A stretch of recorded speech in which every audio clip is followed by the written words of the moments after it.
Hey guys, it's IAmSp00n, and this is I guess the part one of the answers to my questions that I had asked of me about 2 videos ago.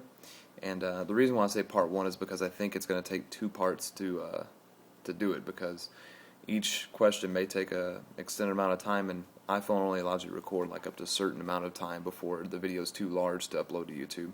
Don't know why that is, but I got to deal with it. But anyway, so let's get started. The first question I have, besides the people who yelled first when they got on there, those aren't really questions, so I'm not going to look at those. The first question I had was from LFC, or actually that might be, I don't know, it's LF Contadilli, or Contility. I can't, it's like LFC UNTILIDIE, and you guys can check. I'll put a link below to the where the questions were at, so you guys can look at all and read these names. But it says, "What job are you getting?" And well, technically it says, "What job you getting?" So I'm gonna try and read even without the grammar corrections.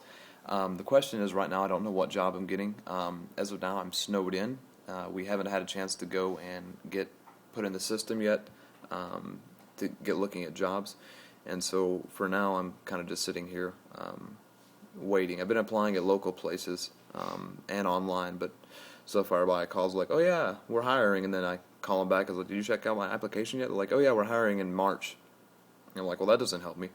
So as of now, I don't have a certain place, but when I do find out where I'm going to be working, I'll be sure to let you guys know. Second couple of questions is by Andre K. Vit, or Andrek Vit. I don't know. It's ANDRE KVIT. I don't know. Some of these are not really names; they're like weird letters put together.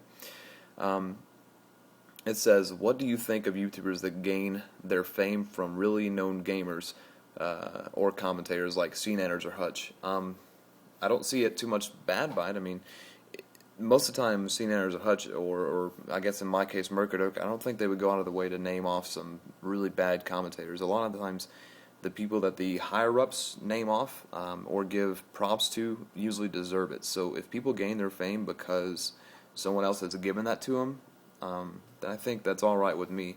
And because there's been a big controversy with the finalists with Mercadurka's contest, because both me and Do with the High KD, he's been talked about by, I think, Pwnstar, or not Pwnstar, but either him or I can't remember who it was. It might be somebody else, but it was some other famous guy, and I think it's Pwnstar. It's either that, or what's that one guy's name? Crap, I can't think of his name. But he's been mentioned by somebody that was higher up in the YouTube community, and then I've been on K-pop Triad Ninja's channel, but that doesn't disqualify me from future contests. So I don't really think it's that big a deal. By the way, to let you guys know, if you're wondering, I don't know how good I'm doing on the contest yet. That video is private, so I imagine that Taylor or Capone or Mercadurka is checking those out. So we'll see. So in other words, when it says, "What do I think about YouTubers that gain their fame from other people?" That's all right with me. I think it's all right as long as they're doing what they should be. I think the people that subscriber whore and then don't post videos for weeks at a time, I think that's kind of pointless. But and I think the people that put those sub for sub boxes, like the people with 90,000 subscribers and have like 3,000 subscribers with one video, I think that may be kind of overdoing it. But whatever. What can you do about it? I don't think it's a cheap way to gain fame, and I don't think it's unfair. Once again, if it's used in moderation, or it makes sense to have their channels mentioned on other people's more famous than them. If they're mentioned on other people's channels, it's okay with me as long as they deserve that. Next question from OMFG Chickens, and I think that's kind of funny. On a scale of 1 to 10, how random am I? I would say probably an 8.5 if I can use decimals. If you're looking for a whole number, I'd have to say a 9, but an 8.5 is probably about where I am. I don't really want to go too in depth with that. I'd rather just keep it as 8.5 or 9, whatever. Next question comes from Just Skate 1111. It says, "Personally, I think you got famous because of your voice. It's soothing. So my question is, do you like your voice, my verse, your voice, Sir Spoon? And first of all, to answer this, I don't think I'm famous. 2,500 subscribers, by all means, is not that much. Maybe I'll be there one day, so maybe redirecting that question again later on in my YouTube career might be appropriate. But right now, I think that yes, I have grown pretty large in the past couple of months, and I think that's partially because of my voice. But I'm very monotone, so I can't say that it's all because of my voice. It might be because I put money and time down into YouTube, and I spend time with my peoples, and so I think that may be why I've grown large in the past few months. Next question comes from Gold and Astro.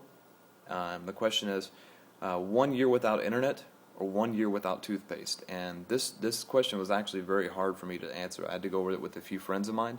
But I'm going to stick with 1 year without internet would be a lot worse. So I'm going to say 1 year without toothpaste, not 1 year without internet, because I would rather have internet with me.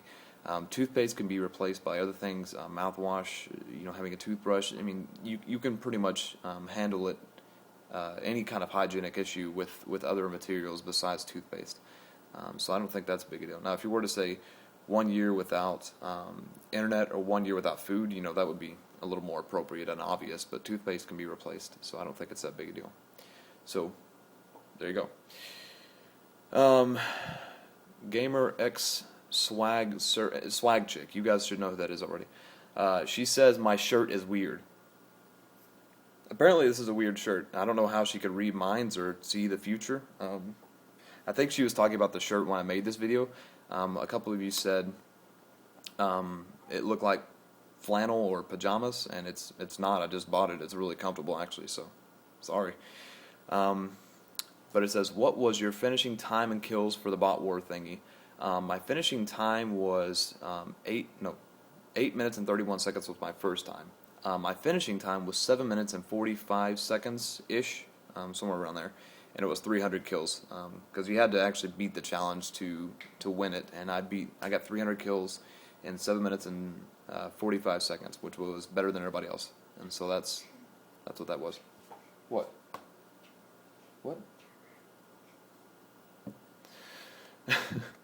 Lori's distracting me. I apologize. Why were you laughing?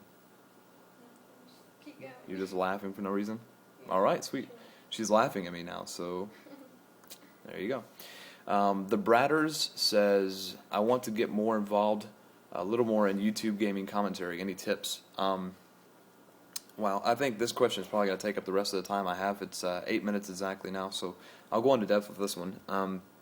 Bratters, I think that if you want to get more involved in the gaming community, having the time put into it is the first step. A lot of people are like, how do you get larger in YouTube? And it depends on what kind of work you're doing. For gaming, first of all, you need to put down the money, you need to put down the time, you need to put down the effort. I think that the effort maybe both of those, time and money would be considered effort. But anyway, I put a lot of money down. Obviously, you have to have some type of gaming console, whether it be a PC or an Xbox or a PS3 or even a Wii. You have to put money down for those, and then games obviously cost money. And then you need capturing material like Fraps for a PC or an HD PVR for capturing console gaming. And then a mic for recording if you do commentaries. And then you need editing software. Sometimes you can get those for free, but for the most part, the good ones are worth paying for. So the more you put down for it, the more effort you put into it, the more time you're going to get back for it. It's just like having a contract for a job, being like a contract. You go out, you buy the materials you need to do that job, and you start off kind of slow, and then you work your way up. And it's the same way with YouTube.